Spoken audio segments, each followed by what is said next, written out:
I kept getting flooded with videos post-patch about how summoners were reportedly completely busted in Remnant 2. Now, I've got quite some hours in this game. An excessive amount, some might say. I've tried most of the big endgame builds and bled through the majority of it using glass cannons in Apocalypse. So telling me there is a build that can steamroll all of this seems like a pretty big proposition. One which required testing. Luckily, I had an ongoing campaign bookmarked just before the Annihilation fight on Nightmare difficulty, which sort of made for a perfect testbed. To those who haven't gotten here yet, I'm referring of course to the end boss of the game, so mild spoilers ahead. I cobbled together what I would consider an okay-ish summoner. No massive testing, no checking to see that I'd min-maxed absolutely every stat and slot, simply just threw some gear and traits together which looked like they synergized well and went straight into the most layered and arguably difficult boss fight of the entire game, on the second highest difficulty. All I can say after that experience is, they were right. The summoner is completely busted. I'm going to show you the fundamentals of how to craft your own unique summoner build as we work our way through the final boss. The playstyle is very simple. Just put down and overclock your turret, allowing it and your summons to do the DPS. You, meanwhile, can do whatever you want. Wander around, use a relic, maybe try some crumpets and tea. Ultimately, your input here is irrelevant, as your summons are going to be doing most of the work. If you get bored though, feel free to join them and shoot a bit. What you're seeing is how I essentially sleepwalked through this battle like an absolute dimwit. It was my first attempt at the battle since my original campaign run at the start of the month, so I was missing all the cues and face tanking like an absolute champion. Which leads us to survivability, one of the massive advantages of this build.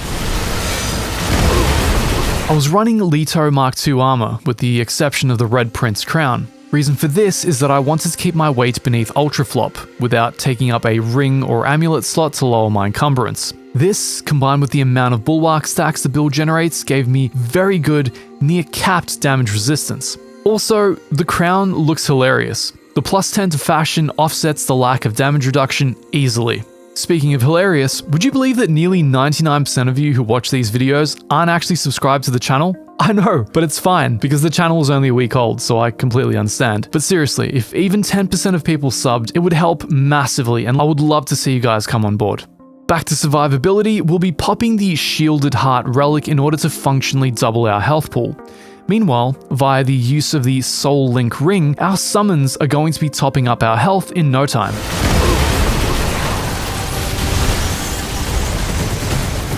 You can also combine this with Siphon if you plan to leech some health back yourself, but in this case, I just let the turret do it. Remember how I told you I just threw this build together? Well, that becomes very apparent when you realize that my Reaver is just standing around doing nothing for much of the battle. It seems to have no AI for attacking the boss's second form.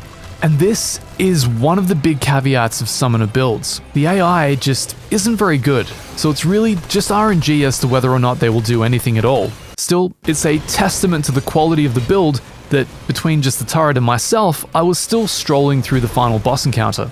Notice how toward the end I am not even bothering to dodge on the audio cues. The normally nerve-wracking final phase where you teleport in and out of the simulation mid-attack has all the edge taken off it with this build. We're using Ankh of Power, since when popping our relic, we get a flat 30% damage boost to all damage, including that of our summons. You could opt to use the Insulation Driver instead to halve the damage but gain permanent haste. This would be a good one for those looking to partake in battles more actively. Our second ring is Stone of Balance because of its flat damage boost, but really, this one is a wild card where you can express your own playstyle. Bright Steel Ring would give you sick dodges if you still care about getting hit for some reason, while Black Cat Band would give you a lifeline if you have a penchant for hardcore playthroughs. Burden of the Stargazer can further reduce your skill cooldowns, letting your turret reload and overload more quickly. Meanwhile, the Guardian's Ring could give you additional survivability, essentially guaranteeing max damage reduction.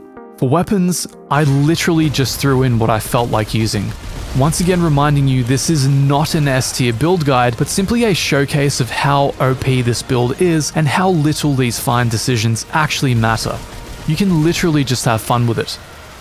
If you really want to double down on the summoner motif, you might want to run some summoning mods like space crabs or tentacles, which will really crank up your stacks of bulwark.